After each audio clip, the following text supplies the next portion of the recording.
A lossless non-magnetic material, go ahead. When it says non-magnetic, it means mu is just mu zero. That's all it means. Epsilon relative is 16. Say that again. Epsilon relative is 16. So epsilon is 16 epsilon naught then, right? Go ahead. And then an H field of 100 cosine omega t minus 10y. Cosine of what? Omega t minus 10y. And y in what direction? AZ. Okay, go ahead.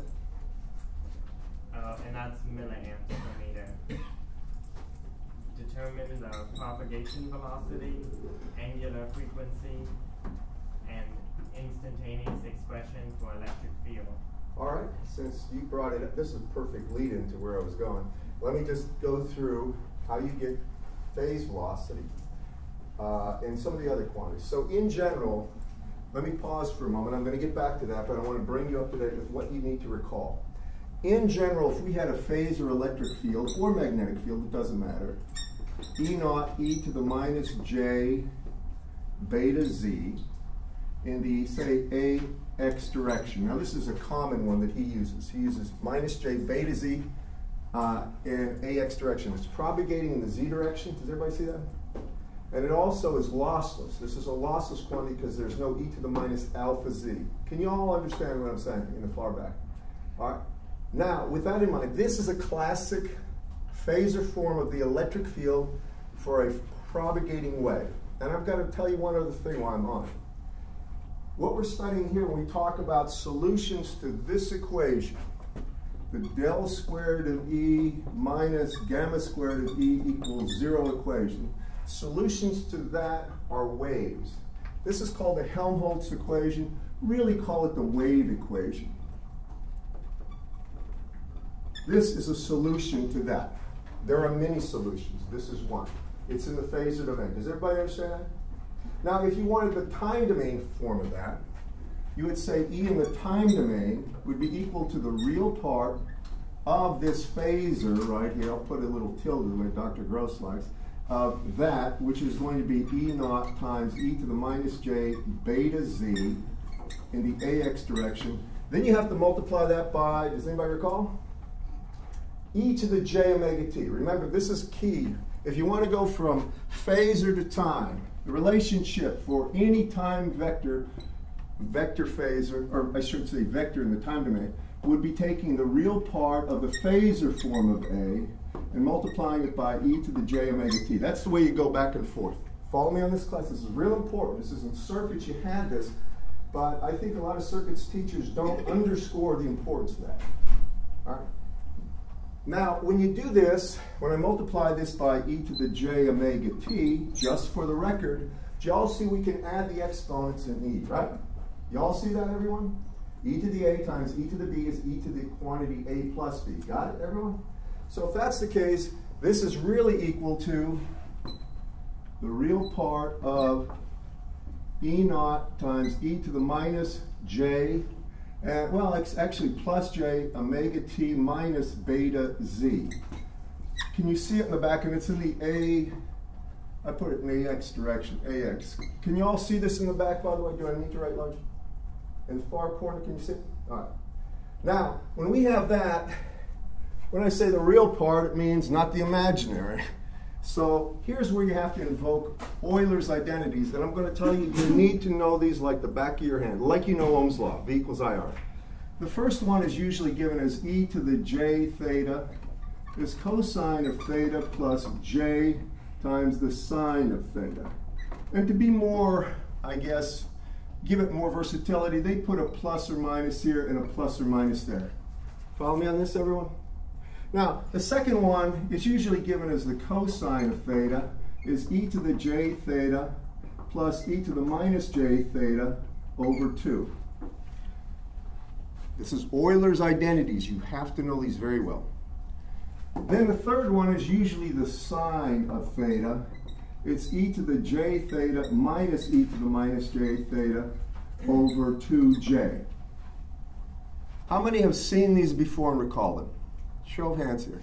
I see a lot of people that don't. You should. You've had them in circuits. You've had them in emag 1 also when you did transmission lines. All right, you've had them several times. I know it's not something people pound on you because they assume you know it, but I know from experience a lot of people don't.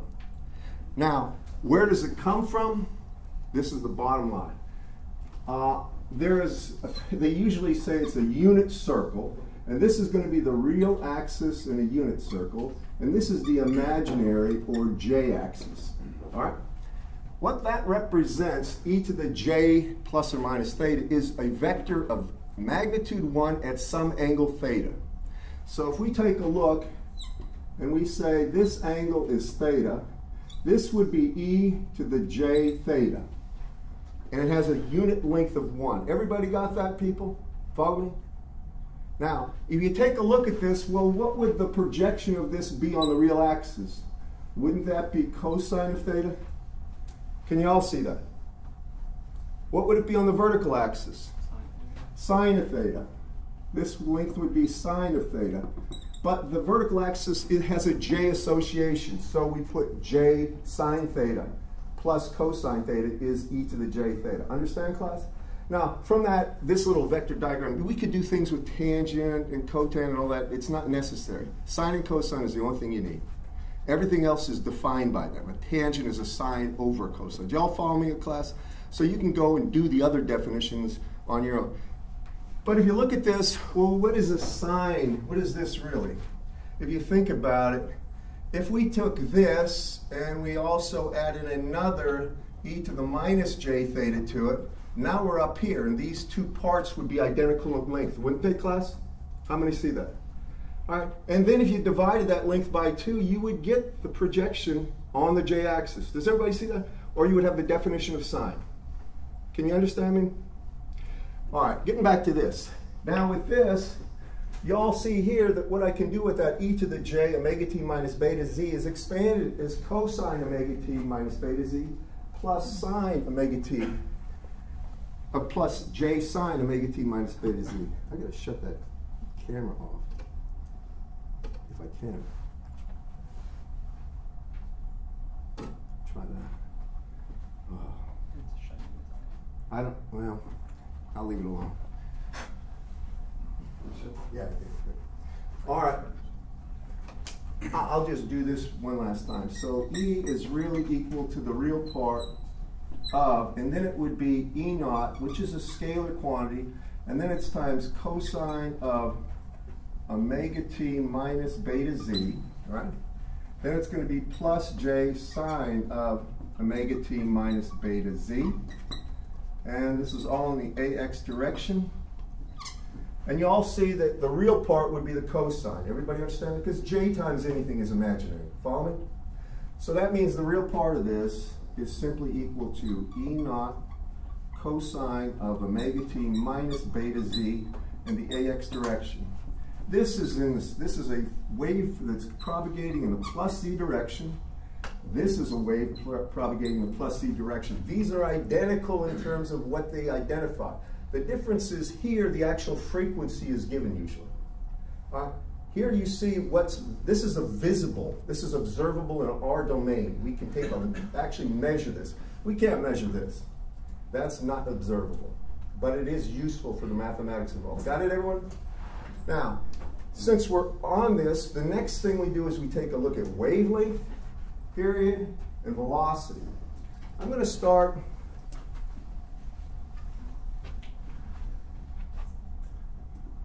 Is there a eraser over there?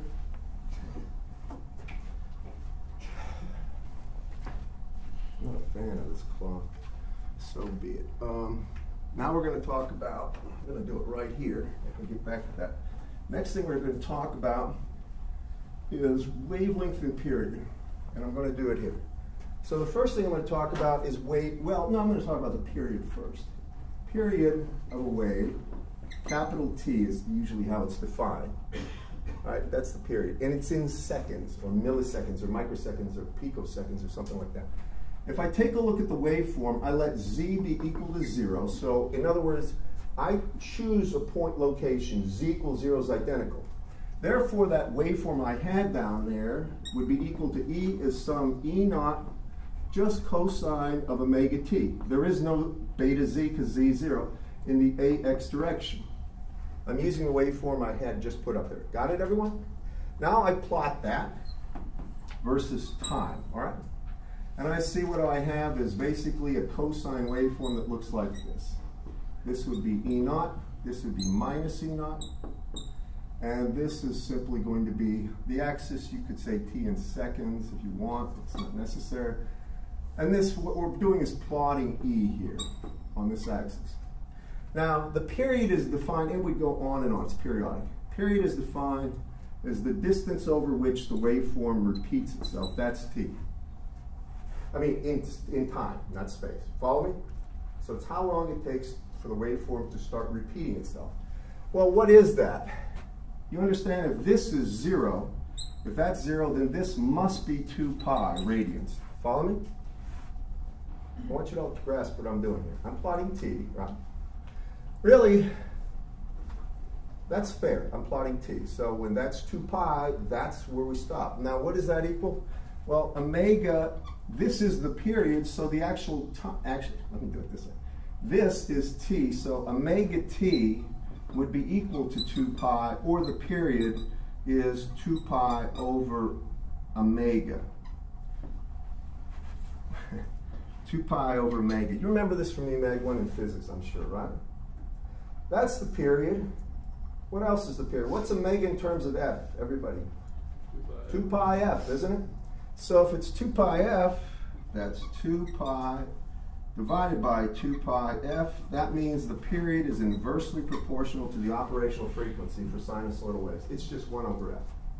So if you got a 60 hertz waveform, like in there, the period is 1 over 60. It's that simple. Got it, everyone?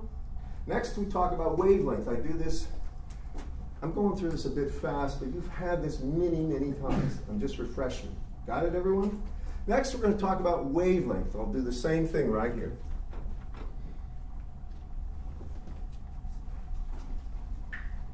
So when I talk about wavelength, I'm not filling these boards up because I got ideas with that. When I talk about wavelength, the symbol is usually lambda. Now, there are many symbols that are used for wavelength in different industries. All right? The reason is they've run out of Greek letters. So if that's a dominant symbol for, say, a photon's energy, they might use a different symbol for wavelength in physics. I'm just saying that here we use lambda, but it's not universal. Don't ever think these symbols are universal. Always find out what they define as these things, especially in journal papers. Here's one piece of knowledge you need to know. Like I deal with radar, I deal with transient electromagnetics, nonlinear transient electromagnetics, I deal with microwave, and I deal with electromagnetic compatibility and communications, basically electromagnetics in general, applied electromagnetics. You go to a book in say, in antennas and propagation with antenna design, they use the standard system of polar coordinates that you're familiar with. There's a radius vector r, there's an angle theta between the radius vector and the z-axis, and there's also an azimuthal angle from the projection of the radius vector into the xy plane, where the azimuthal vector, the azimuthal quantity phi is measured from the positive x-axis to that shadow. All right, that's my convention I'm used to. I go to radar, in the radar journals, everything's backwards. Now they use elevation. No longer is there theta, but rather there's phi that's a measurement from the horizon to the radius vector. Then they don't use the, then they talk about azimuth, but it's not measured from the x-axis, it's measured from the bore sight of the radar off to the horizontal axis, the projection. Everything changes in different journals. I'm telling you this because some of you will be dealing with highly technical matters. You'll be reading literature from Europe and other places. Make sure at the onset you look and see what they're defining as what. Don't assume anything. I've learned that lesson the hard way. And I want to tell you, in MATLAB, if you use Cartesian to spherical transforms, it's in terms of the aeronautics industry's version of spherical. They use elevation, as I just defined it, and azimuth, and it's completely different. Everybody understand that MATLAB generally undermines electrical engineering. That's my, I have friends that are really mad about a lot of stuff in there. But I mean, it's just because it's more commonly used by radar and aircraft engineering and stuff. That's the standards they use, so MATLAB is trying to reach the area of greatest need, you might say. Anyway, keep that in mind. That's wavelength. So what's wavelength? When we freeze, now we actually are going to go ahead and freeze time. So let t equal 0. Now my waveform E in the time domain becomes E naught times cosine of minus omega t in the AX direction. What can anybody tell me about a cosine waveform? Is cosine minus A equal to cosine A? Yes, why? It's an even function. If you take the cosine of pi over 4, it's the same thing as cosine of minus pi over 4. Do you all understand that, everyone? That's an even function. Because of that, I can get rid of this, which makes my life even easier. Now, I'm going to plot that. I'm sorry. That should be beta z, minus beta z plus beta z. That's my bad. So I'm going to plot that versus z. Now we're talking about wavelength. And I'm plotting E here on the vertical axis. And you can see it starts at E naught. Then it's going to go down, bang, and up again. And this distance here would be 2 pi. Do you all see that? Class, you realize it repeats itself in 2 pi, correct? Well, what is that? That distance there, or I should say this is 2 pi. That distance is a wavelength right there. So that means the wavelength is the argument here has to be 2 pi, or beta times the wavelength is equal to 2 pi. And I'll get out of your way, or wavelength is 2 pi over beta. Now that's fundamental, remember this. That works always. It's always the spatial distance over which the wave repeats itself. And remember, period's the temporal distance over which a wave repeats itself. That's the way you keep in mind. Okay? You got this? I know a lot of you know this. You've had this many times. It's sort of ingrained in a lot of people. The next thing you have to do, if that's wavelength, and you got period, is find out phase velocity. And I'm going to do it right here. So when we talk about phase velocity,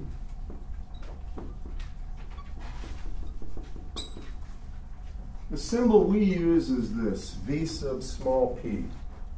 Now, you may see different designations occasionally in the solutions of these things. But when they say phase velocity, whatever they identify as, this is the symbol that we are associating that with, all right? Phase velocity you find by taking a look at the waveform. In general, E, this is for propagating waves, is equal to E naught times cosine of omega t minus beta z in the AX direction. I chose that because it's a standard in Whitmore's book. He has propagation, typically when he discusses it, in the positive z direction. The wave is polarized in the x direction, or the vector orientation. That's the way he does it. Now if you take a look at this, when we talk about phase velocity, you have to have an appreciation physically for what we're talking about. If we just look at a waveform, and I graph this, and I'm going to graph it versus, say, z. If I let t equal 0, it looks like this. Right? You follow me on that, class? That's a t equals 0. Because you're just plotting, you're basically plotting a cosine waveform. Now, if time increments, all of a sudden the waveform will start doing this. This is where now there's going to be a plus delta t associated with that. Follow me? Can everybody see the crest? The very crest has moved some distance, delta z, in that direction. Do y'all follow me? And when we're talking about wave propagation or phase velocity, we're talking about the velocity of a constant phase surface of that waveform. In other words, think of the crest. Think of a surfer surfing on it. All right, how fast would he be moving on that? Well, how do you find that velocity? The key is this. This is a measurement of phase right there. So if I put phase, I'm going to do it here, is equal to omega t minus beta z. What I want to know is how fast that surface is moving. It's constant phase. So I take a derivative with respect to time and I set it equal to 0. I don't want it to move, right? I want the same phase. If I take a derivative of this and set it equal to 0, I get omega minus beta times dz dt. Well, dz dt is a velocity. It's the rate, like remember dx dt in physics and stuff? That is a velocity. So now I can say, if that's the case, and I'll do it right here, Then I have omega is equal to beta times really the phase velocity. Phase velocity being dz dt. You all agree with me here? You've seen this a couple times, I know. If you had me for emag 1, I know you saw it. If you had me for signals and systems, I think you saw it too. And I see people that have had me for both in here. You know, how many remember this at least? Some people, I'm not going to give it to you. You may have taught me that. Better do it again. So phase velocity is omega over beta, and that's the fundamental definition. Remember what I'm showing you is fundamental. You're going to find out that when we get into good conductors, some of you can outrun the speed of electromagnetic propagation in good conductors. That's how slow it is.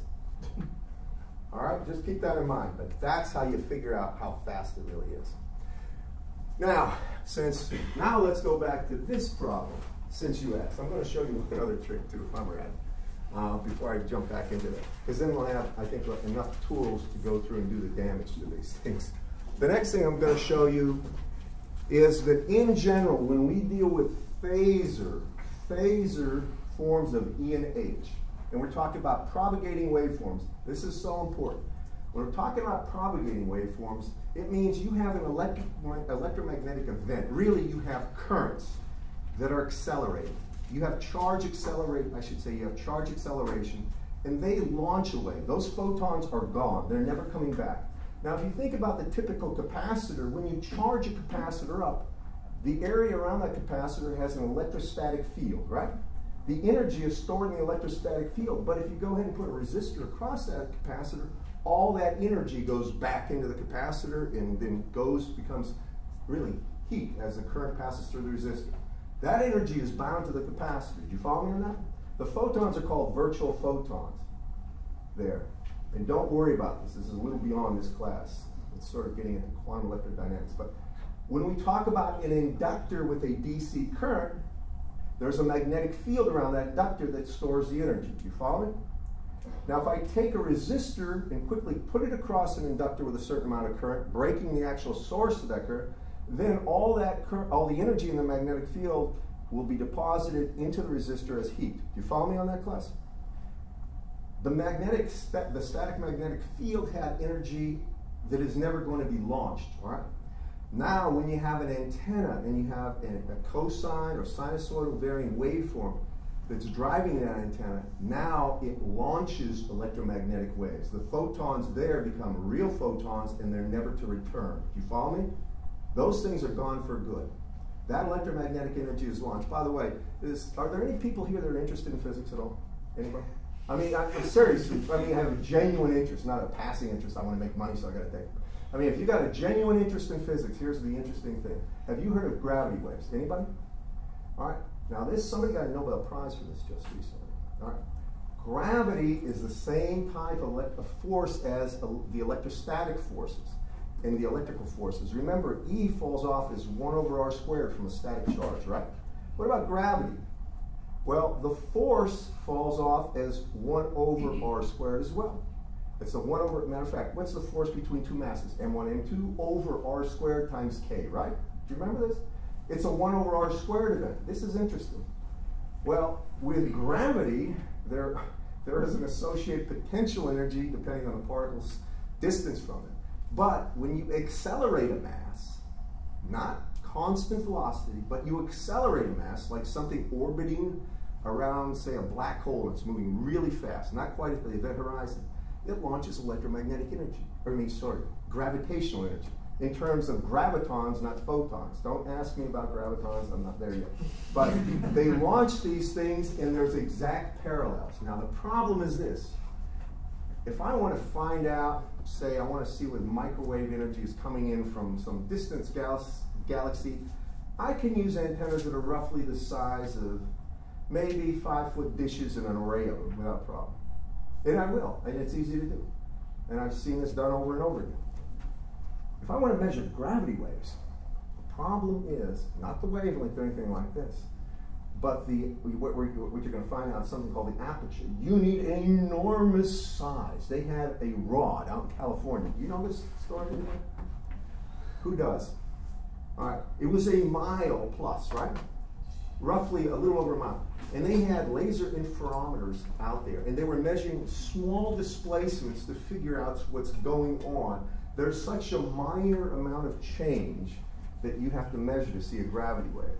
Now, unless it comes from something like an exploding black hole or something that, but this became something interesting because they always postulated they're there. I'm not going to go down the physics road right now, but I'm telling you, it's something interesting to think of. There's a lot of weird events out there in the universe that people are thinking about ways to capitalize on. I'm telling you right now, a lot of people don't do these experiments for the sake of saying, oh, I'm the first to that. Some do, but everybody's looking at a way to capitalize on it. How do I make this work for me? Now, that said, now we get into, since we're talking about propagating electromagnetic energy, here comes some important formulas that you can use. I can prove these. They're a little bit too, the proofs are not really worth doing because they bore you. But if you want a quick way to figure out E from H and H from E, write this down. My gift to you, it's in this book. E, if you want E and you have H, you take 1 over the intrinsic impedance. You had that last time. I'm going to go over it this time in a second. Follow me? How many remember intrinsic impedance? All right, if you had me, you had it. How many had me before for emag 1? I'm looking at you. You remember this? All right. You guys did. How many had Riggs? Riggs went over that, I'm sure, in emag 1, right? I don't know what he said. Yeah, I have the same problem. Anybody have Wentworth? Wentworth went over it, didn't he? No, Stu. All right, it's your book. We'll get to that in a second. You'll find out it's 120 pi, and I'm going to do that next in my little bag of proofs. All right, it's 1 over the intrinsic impedance. For now, this is the intrinsic impedance. What symbol is that? It's an N that's scripted. It's called eta in Greek. All right? Eta. And eta is the intrinsic impedance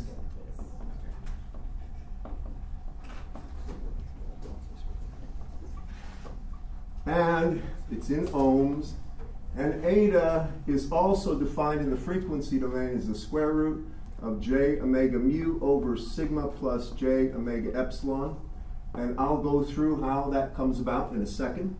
But E in general, if you have H, can be gotten by saying E is equal to 1 over eta times a unit vector in the direction of propagation crossed into the H field. So now I need to say also that A sub P here is really a unit vector in direction of propagation. How many remember that, A sub P? P is propagation. Anytime you see a small a with a subscript, it's a unit vector. And the unit vector is in the direction of whatever that subscript is. If you see A sub E, it's a unit vector in the direction of the E field. A sub H, unit vector in the direction of the H field. Got it, everyone? That's the way Whitworth chooses to do it. And it's not a bad way, I like it. So this is how you get E from H right here. And if you want H, or I'm sorry, I got this backwards. This is H from E, my bad. This is H from E. That's H from E. If you want H, it's minus eta, the unit vector in the direction of propagation crossed into E. These are, I got that one backwards. E is equal to minus eta AP crossed into H. Now here's what it really means. A sub P is a unit vector in direction of propagation. I'm going to do example this. Eta is just some constant. It is a complex number for lossy materials. It has magnitude and angle. E is just whatever E is. And if you're going the other way, if you have H and you want E, you do this operation. And an example is in order here. I think everybody can appreciate an example right here. So I'm going to do one. Let's say we have an E field. This is in the phasor domain, by the way, not time domain. It'll work in the time domain, but the problem with the time domain is you're assuming it's a constant frequency. In general, waves can be composed of many frequencies. This breaks down there. So this is for the phasor domain, a constant frequency. Let's say I have E is equal to 10 times e to the minus j 20 ZAX. This is a very standard wave. The default units are volts per meter unless I show you otherwise. Understand? All right, now, if we have that, we're going to go ahead and get H. First, I write down with the, and by the way, let me let A to be equal to 120 pi ohms. That's free space, or 377 ohms. Can you all see it back there? Far back? All right, now if that's the case, I say that H is equal to 1 over eta, unit vector in the direction of propagation crossed into E. Here we do a few things. We look here at the E field. What is the direction of propagation, anyone? Just look at it. It's plus or minus Z, right? Yeah. But is it plus or is it minus Z? Plus Z, right? It's going in the positive Z direction. So right away we can say for this waveform, unit vector in the direction of propagation is AZ.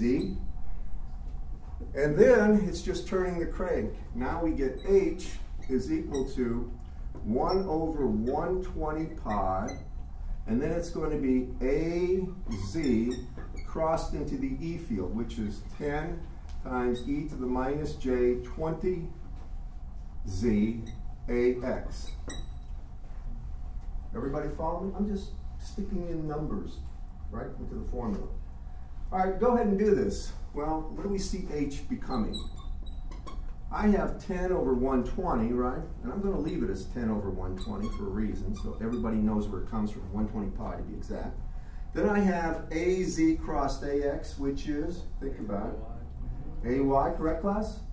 So then I have it in the AY direction, and this just comes through. So it's e to the minus j 20z AY, and that's the H field. Now, if the E field were in volts per meter, right here, volts per meter, then the H field would be in amps per meter. That's how you do that part. I'm going to do the intrinsic impedance since I brought that out of nowhere.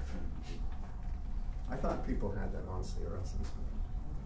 So I don't know if anybody remembers how to get the intrinsic impedance, but probably the easiest way to get it, I'm not done with this, I'm just using that as my little intro into where I was going today anyway. The next thing we're talking about is intrinsic impedance. Now, here's something you have to realize. That when we talk about this, we're talking about a quantity in the phasor domain. Whenever you see omegas and j's, you're in the phasor domain. In the time domain, it has value 2, but it's only for free space that it has a value that's not changing. All right, you understand that? Only free space or lossless medium. So if we go and we look and we start with the del squared equation, we come out, if we're talking about propagation in the positive z direction only, so this is for plus z propagation, we're going to have an E field that would be some E naught times e to the minus j. I'm going to do lossy. I'll make it minus gamma z in the AX direction. Now remember, gamma is equal to alpha plus j beta is equal to the square root of j omega mu times sigma plus j omega epsilon. So please remember that gamma in general has both a real and imaginary part. Usually we go to a lossless state when we talk about this, but I'm going to do it this way. So I have gamma there. And then I have H, the associated H field from this would be really some H naught, and I'm going to put a little plus there to indicate its positive direction, all right? The plus will indicate it's moving in the plus z direction. H naught times e to the minus gamma z AY. I know it'll be AY, and here's the real reason. I don't know if whoever you had for emag 1, I told my class that E cross H always is a vector pointing in the direction of propagation. Do y'all remember that, my guys? Yeah, all right, good. Now, these two represent an E and an H field for an electromagnetic wave propagating in a positive Z direction. They're in the phasor form. Does everybody understand that? And if you need me to write bigger, I will. I wish the marker was darker, to be honest with you. And these boards, whoever came up with this idea, did so to make money, but not help us, because they're horrible. And I'm on tape saying this. Probably get a letter from somebody. It's amazing. Whenever you put something on YouTube or anything, the amount of people that can find it and wonder why you said that. It's like, you're asking me this? You're in Saudi Arabia. I'm not kidding, no joke. Social media has made the world one in a lot of ways. Some not good. When I get questions from Saudi Arabia, I'm like, oh man, that ain't happening. Anyway, getting back to this thing. Here's what we do. We know that the two basic Maxwell's equations will work. So if you take curl of E, all right? If you take the curl of E, I'm going to define curl in Cartesian coordinates only. I like to do it in terms of a determinant. So the curl of E is defined as, you had this in emag 1, I'm pretty sure you did. It's you always go with ax, ay, az. Then you put your derivatives, d dx, d dy, d dz here. And then you put your quantities, ex, ey, and ez. And that's a determinant. That's how you actually calculate the curl in Cartesian coordinates, one way. It's the easy way for me.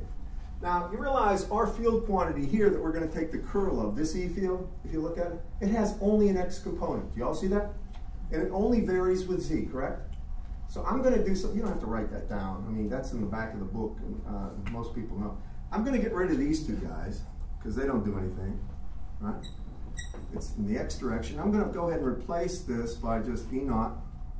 Or I'll leave it as just EX for now. So the curl E is that. We'll take a look at what this becomes. Here, I'm going to have AY ddz of EX. And it's ddz of EX. Minus, and then it's going to be what? AZ ddy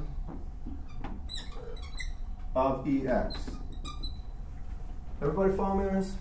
I just used the very definition to get that. Now, what do you know about the E field here? It varies only in Z. It's in the X direction. You see, it's only E to the minus alpha or gamma Z. Do you all see that? It only varies in Z. A derivative with respect to Y, therefore, is 0. Correct, class? How many see this right here? You all see it? Guys in the far back? With me?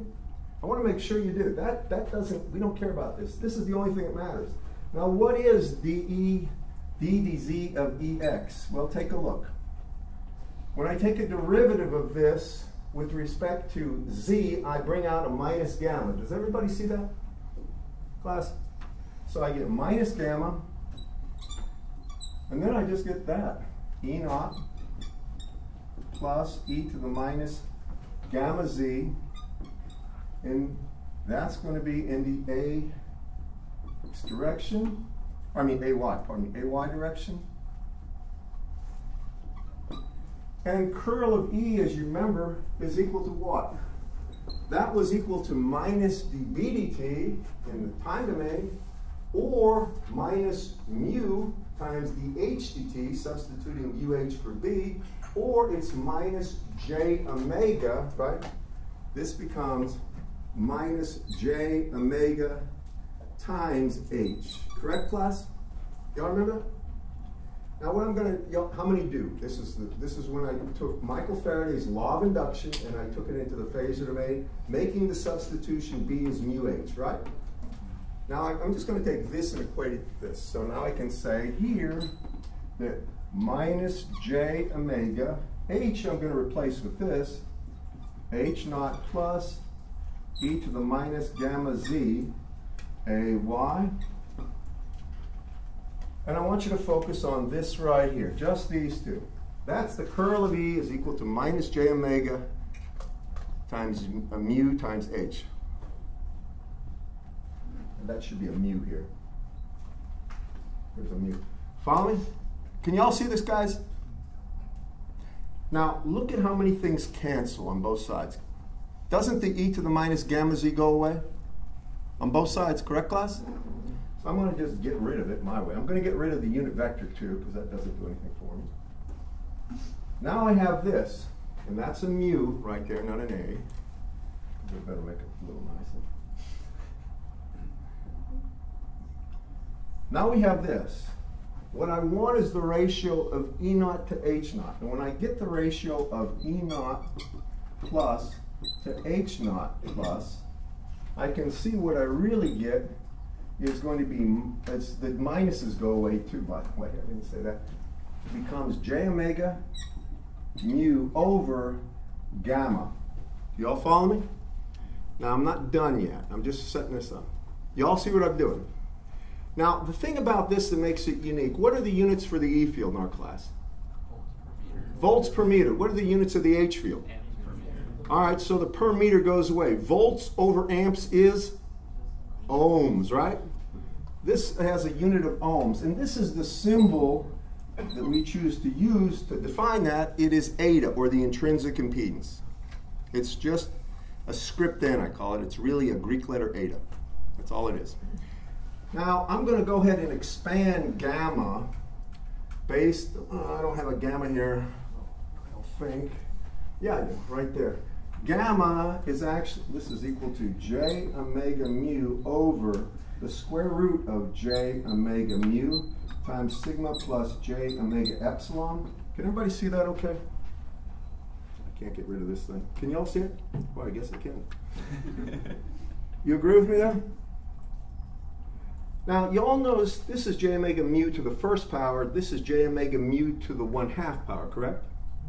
If I divide through by the half power, then I get the square root of J omega mu over sigma plus J omega epsilon, and that is eta defined. But do yourself a favor here. This is the relationship between E and H. Maybe I better put it right here. This is the relationship between E naught plus over H naught plus, and put a little plus here, indicating that is the ratio of E to H for a forward propagating wave, a wave moving in the plus X, Y, or Z direction. Got me on this, guys? Please be careful on this. I know the guys that I had before, I've taken them through this already, so they're probably bored with this, but please be aware of it. Now, if you have waves traveling in the negative direction, the ratio of E naught minus to H naught minus is actually minus eta plus. It's equal to the negative at that. And we can prove that if you want, but it's not really necessary. Got it on everybody? I'm running out of time. All right. So now we got intrinsic impedance, we've got basically phase velocity, wavelength period, and now we're ready to tackle this mundane problem. What was the question about this problem anyway? Did they want velocity or what? I don't remember. They want velocity, angular frequency. All right, let's get. All right, this is free space, right? Epsilon relative is 16. Oh, I'm sorry. So it's losses. All right, let me just show you something about velocity in free space and stuff in intrinsic impedance. Velocity, phase velocity was equal to what? Omega over beta, right, guys? Yeah. All right. Now, where does beta come from? It comes from the gamma equation, which is square root of J omega mu times sigma plus J omega epsilon, right? Don't even bother writing this down yet. Y'all see that? What's the value of sigma for this problem? 0. If not stated, assume 0. Correct, class? They say it's losses, so sigma goes to 0. That means I have J omega times J omega, or J omega squared, square root brings out a J omega. So I have J omega and then mu epsilon square root of mu epsilon. That's equal to alpha plus J beta, right? What's alpha? 0, right?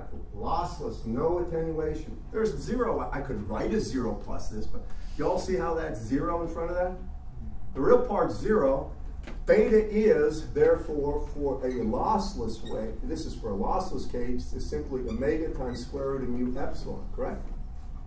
Now put it down here. That means phase velocity is omega over beta, omega times square root of mu epsilon, or it's just 1 over the square root of mu epsilon. Follow me? Now, something about this I gotta say. Anytime you have a lossless condition, and you're asked for velocity, it's just 1 over the square root of mu epsilon. And in fact, for free space, or for a vacuum, mu and epsilon, or mu naught and epsilon naught, right? And that means c, or the velocity of light in a vacuum, is equal to 1 over the square root of mu naught epsilon naught, or about 3 times 10 to the 8th meters per second. That's something that's always used. So if I look at this one, I have 1 over the square root of mu naught, it's non-magnetic, and epsilon is 16 times epsilon naught, correct? You asked me about this. Y'all see it? Well, what happens here? Really, I have 1 over the square root of mu naught epsilon naught, or c, right? Divided by the square root of 16, or 4. So that means I have 3/4 times 10 to the 8th meters per second as the velocity. What's the other thing he has? Angular frequency. All right, how do I get omega out of here? Just look at this. If I wanted to get the frequency of this, how would I get it? Think about this. Think about what we just did. We've got, right here we have, isn't that beta right there, 10, class? Can you all see that? The coefficient of this, the spatial unit there, is beta. Let me finish this before you guys split. All right, you all agree with that? So 10 is beta.